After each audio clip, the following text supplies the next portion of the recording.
Hello and welcome to another series of About the Situation podcast. And today with you, George. Hello guys. And me, Andrew. And today we are going to talk about technical interviews. George, what do you think when I say technical interview? What is your first thought? Well, when you say technical interview, my first thought is that it is stressful and it is like an exam, like somebody's asking you something and they're probably giving you some score and you need to pass the score to get the job. So it's more like negative experience. Yeah, it's more. You like don't see it in a bright side. No bright side at all. How many interviews did you have in your career? I had like 6 or 7 interviews in my career, so it's not much, but like half of them was successful. Oh, so you're a good player. Maybe. As for me, I have, I think, 6 or 7 too, and I don't really remember how it's going on. As you say, it's stressful and my brain is just trying to forget all stressful things. Okay, so first things we have first. different types, yes, of such interviews. We have online, which is popular now. Yes. Because of pandemic. We have live interviews. What do you think about it? Or what is better for you? Well, that's a good question, and I think for me personally, probably online is better because you have less stress because you are in familiar environment, you are at home. Second, you see your computer, you have your editor. In case you need to write code, you know where to write the code. All of it is familiar. But if you're having a live interview in the office, had they say you to write some code, they will give you a pen and a paper, or they will give you some computer which you haven't worked on before, and it might just add to the stress. Yeah, I think you're right in this question. But on the other hand, you should clean your room before online interview because they are watching. True story. So the tech interviews are, in my opinion, the most important step when you're trying to get your first job. Because all of the previous steps, the CV and the talk with the manager, all of this was just for you to get to the technical interview. So when you finally are here, this is your time to shine. It's the final step. So when you are having interview live, it's very important to have a good impression about yourself. That means you need to wear decent clothing. You need to watch your hygiene, because I know some of my friends that were interviewing other people. They had some cases of people just smelling so horribly bad. They were forced to move the interview to another date. Yeah, and when you have online interview, you cannot smell as a person. So yeah, if you have an online interview, maybe it's a good point to make don't brush your teeth. Some smell sensors to the computers, and we can smell each other better. So regarding your clothing when you're going to the office to have your interview, in my opinion, you should not be too casual and you should not be too formal. Because when you're too formal, it just makes the impression that you are really desperate to get the job. And interviewer may or may not think that you will agree to any conditions just to get the job. So I would recommend you to wear something casual like jeans and a t-shirt. Obviously not funny t-shirt or not very cartoony t-shirt, but standard t-shirt. Yes. Which is or a shirt. Nice. Some natural colors. What did you wear on your interviews? I don't really look at this side from your point of view. I mean, I don't think a lot about what to wear to my interview because I think that my strong side is not clothing. It's not clothing. Okay, fair. My strong side is talking, I think, because when I'm going to interview, I try not that the interviewers ask me, but I ask them too. Okay. I mean, when they ask me something, then I ask them too. What is interesting for me? So I think that this is my strong side. Okay. Because I try to make interview equal, and not only they interview me, but I interview them. But okay, I was going to talk about it a little bit later. Yeah. But okay. No, it's no big deal. But what standard questions did you have on your interviews? This for me, it started with some simple questions, some theory, and then it's going into some more practical things. Yes, so usually on the interviews you will have some simple questions like, I don't know, in JavaScript 4 plus string 4, what the result would be, and you will have 3 options or 4 options and you need to choose. Basically something like tests, simple tests. You will also have probably some theoretical questions like what is solid? And for the record, the answer is not the security company. And then you will have more practical questions, like looking at the code and trying to read it and trying to tell what the code does. Or maybe looking at the code and trying to find a bug in the code. And maybe sometimes even writing the code practically. And if the writing task is small, I think it's okay. But if it's big, in my opinion, very bad. Especially if they don't give you a computer. You know what? I remember that once I had such interviews that I even didn't have a previous talk with HR, with CEO. We didn't discuss salary. I just came. They gave me some issues to solve. And I spent 2 or 3 hours solving it, and it just sucks because I think it's not really good to do such things before talking. But did you get the job? No. Yeah, I agree. In that case, yeah, it's bad. No, I didn't, and because of some stupid stuff such as, I don't know, brackets, I think it was about money because I think I told the high price. Okay, but I'm not really but let's get back to the questioning and tests and simple questions, because when you are talking simple questions, you have some room to actually have a dialogue. It shouldn't be like one way. You shouldn't just respond to the questions. Sometimes you can also ask them anything you want. For example, if you don't know something, just ask what is the right answer. Or if you had some practical experience before regarding something, you can also tell them the experience. So it should be more like a peer-to-peer dialogue. Yeah, it should be simple talking, not answering the questions. Yeah, it just shows dialogue. you. It just shows you your Just like dialogue. attitude, shows you how you view things, and it creates more friendlier atmosphere, and it makes generally a better impression about you. So, reading code on the interview, do you think it's good or bad?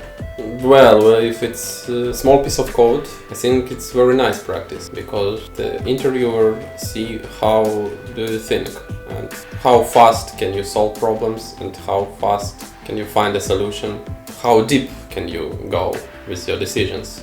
But in my practice, I didn't have such interview with looking at code. I think I had a few, maybe 2 or 3 interviews. And one of them, it was just one simple example. Second was one a little bigger example, but still not very big. And third, it was 3 smaller examples. Everyone checked how I read different things, which was good in my opinion. But I probably liked the most the second example because it was well thought and there were several hidden issues in that example. I think there was 3 of them and I found 2 and I didn't notice the third one. Yeah, so that's cool. It really checks how you think. It really checks your concentration, I think. Yeah. But then again, I was also a little bit stressed and it's not very surprising that I've missed something. Okay, Andrew, so what do you think about writing code? I think personally it's the same as reading code. If it's small and compact and you need to write 1 or 2 or 3 lines, maybe you already have an example and they've missed 3 lines for you to write. Yeah, I think it's good, but it's stressful. It's stressful because I remember I had one such interview with writing a code and I just did it very bad. For me personally, because I was very stressed and and those 2 guys they are watching and they smiled about it and so on and I just didn't feel good. I agree very much about it. For me personally, writing code is the most stressful thing on the interview, especially when you need to write something big, because you're constantly thinking that you are somehow failing, but you don't really know how, and just that thought, it sticks in your head and it prevents you from thinking straight. So just be prepared to face such issues. Personally, I don't like when someone will look how am I writing code. I like to do it alone. So I've had, in my personal experience, I had 2 writing tasks. One of them was smaller and it went well. Second was, I think, really bad, at least for me. It was 2 guys interviewing me online, and they were watching for like 40 minutes how I was writing the code I was sharing my screen, I was writing the code, and it was after the long working day. I was already very tired and exhausted. I couldn't think in a normal way like I usually do. And on top of that, you add the stress during the tech interview, and I've made some stupid mistakes. I was thinking very slowly, and it was not a pleasant experience. What about some algorithm parts? Well, as you may know or may not know, I'm a front-end developer, and generally, really, there are different algorithm questions on the interviews, but they are rare. And usually they just try to evaluate your practical skills rather than some theoretical algorithms. Because the most popular type of task on the tech interview for me, personally, in my experience, was the tech task, when they are maybe instead even of the tech interview, maybe in addition to the tech interview, they are giving you some task to do at home or in the office. They are giving you like 2, 3, 4 hours to do the task. And sometimes it is small, sometimes it is bigger, and it's a little bit controversial. So what do you think about the tech task? About homework, yes. Homework, let's call it homework. Well, personally, I don't like that things, and in the past I did such homework, and then I decided that no, it's my free time. I want to spend it how I want to spend it. I don't want to do some things for free for other people. So I prepared my open source projects. I made my GitHub account looked well, and now I'm always give link to my GitHub account and say here is my code, here is my best code, and you can check it and decide is it okay or not. So probably I am against such homeworks in conclusion. Okay, that's one way to look at it. That's why in the episode 2 we were emphasizing the GitHub account and that you need to have some project on your GitHub account for public view. So on the tech interview, when they ask you to write some code, you can redirect them to your GitHub account and you can say that this is 1, 2, 3 of the applications that I've wrote, and you can see how am I writing code and am I good for you or not, and so on and so forth. But for junior devs, if you don't have a job and you're looking for your first job, I think tech tasks are a very good thing for you to do, because you're not doing anything anyways, and when doing the tech task you receive more practice, so it's win-win for your situation. And if you make it the tech task in a good way, then you're probably gonna do a good impression on them, probably. It's of course it depends how much do you need the job, and of course when you made your tech task, your homework, you should push it to your GitHub. Yep. So when we are talking from the point of view of more experienced developer, the tech tasks are mostly wasting your time, because first of all you are spending the time that you could have spent, I don't know, doing what you like. Instead, you're spending that time in front of the computer doing the thing that you don't really need and doing the thing that you won't get paid for. And if they end up not taking you on the job, it was basically the time spent into nothingness. That's one thing. Also, one thing, I've heard of some companies that are using tech tasks to actually produce some code that they will use in their real projects. So they will send some tasks to the applicants and they will then use the code in the real projects, and they will say no, you will not get the job. Yeah, they will say you should not pass. and the story end for you. If we are looking at it from the point of view of interviewer, I think if you wanna know the level of the person who wants to get a job, the tech tasks is the best way to do it. Yes and no. But what tech task show us? Tech tasks shows That us the person know how to find a solution, probably. the person knows the language, the person knows how to structurize the project, the person knows how to do file management in the project, the person You could ask it knows how to name variables, simple thing. The person knows how to style the coding, the person knows how In my to opinion, you should know. maybe some good practices if You should not the hire a person who doesn't know how to name a variable. Yeah, but if we are talking about juniors, But you should be well-skilled junior. If you are not well-skilled junior, you should study and doing the open source projects. you should do open source project, but in the university they don't teach you how to name the You variables. shouldn't go to the university. I agree. I've already made a note to talk about universities in the future, so we will definitely talk about it. We will destroy it. Yeah, if you want to hear about what we have to say, subscribe and click the bell. Okay, Andrew, maybe some advices regarding the tech interview from you? Well, first of all, you should look at tech interview as an opportunity to learn new things. First of all, you lose nothing. You should just be yourself. Of course, you are stressing because it's a normal part of tech interview, but It's not the end of the world. it's not the end of the world if you will not pass it. You can always take some things from one interview and use it in the next interview and so on. Okay, so from my side, I think we can summarize. So first of all, look good, have good hygiene if you're doing live interview. And most of my tips and tricks would be regarding the attitude, because it's very important, I think, not to be on the bottom of the dialogue. You must have like a peer-to-peer conversation. And remember that if you fail this interview, nothing bad is happened. You just got the more experience about the interviews. And also try to have a dialogue with the interviewer.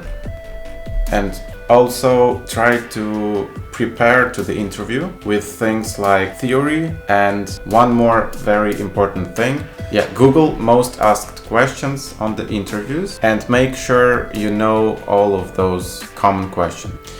So maybe on little bit on the philosophy side, if you're looking at the interview from the perspective of interviewer, how would you determine the best skilled candidate? Of course, as I said before, I will ask, does the person have open source projects? Does he or she have certificates? Also very important, Stack Overflow. We talk about juniors, right? So for a junior it's quite hard to answer the questions on Stack Overflow, but my point is that you should not only ask on Stack, but help other people, help the community. Of course, it's a good practice to show some code and ask person to find some errors. And personal feeling for me is very important, because I'm going to work with that person in the future. So it's maybe some kind of intuition. Okay, so if I was interviewing people, actually the least important thing would probably be the technical knowledge, because the technical knowledge is the one thing that can be achieved, that you can be taught, but things like attitude, things like does the person have some sense of humor, or things like how the person thinks, those you cannot change. So those are probably the things that interviewers are bringing the most attention to. So I will probably look at how the person behaves, how the person talks, is he or she very much stressed or not. And I would probably give some tech task or something to write a code or something that checks how the person thinks. And based on that, I would make the decision. If we are talking about junior position, if we are talking about middle or senior, the technical knowledge is also very important. Do you have something else to say, Andrew? You know what? It's interesting to talk about. But at the end of the interview, you have salary question. They ask you how much do you want to earn. You should always be prepared for this question. Are you prepared for it? Yes, you should know how much do you cost, because it's very important. It's very important because It's a topic for another episode. No. No? Okay, so how do you know how much do you cost? In my opinion, you should always say the highest salary you want to earn, and then you just starting to talk about it and agree on some middle point, I think. So in my opinion, I think it is true that you need to know, first of all, you need to know the market. You need to know plus or minus, at least approximately, how much does the engineer earns in your region. And based on that, you need to more or less estimate what are you worth. And then on top of that, you need to take a few different technical interviews to a few different companies and see how much can they offer. And based on that, only based on that, you determine what are you worth on the market. But for the juniors, I would say look on the company's job offers and take the highest salary that they offer for a junior. Yeah, that's right. And tell that on the interview. If they don't agree, you can always negotiate a little bit lower than that. But if you're a good developer, if you have some project on the GitHub, if you have maybe even some answers on Stack Overflow, I think you definitely should deserve a high junior salary. Totally agree with you, George. Okay, guys. Comment if you agree or disagree with us. Share, obviously. Like, dislike, whatever you want. If you have any advices on how to improve the podcast, please advise us. Okay then, what's your salary, Andrew? I should look at my contract. Okay guys, I hope you liked the episode and goodbye.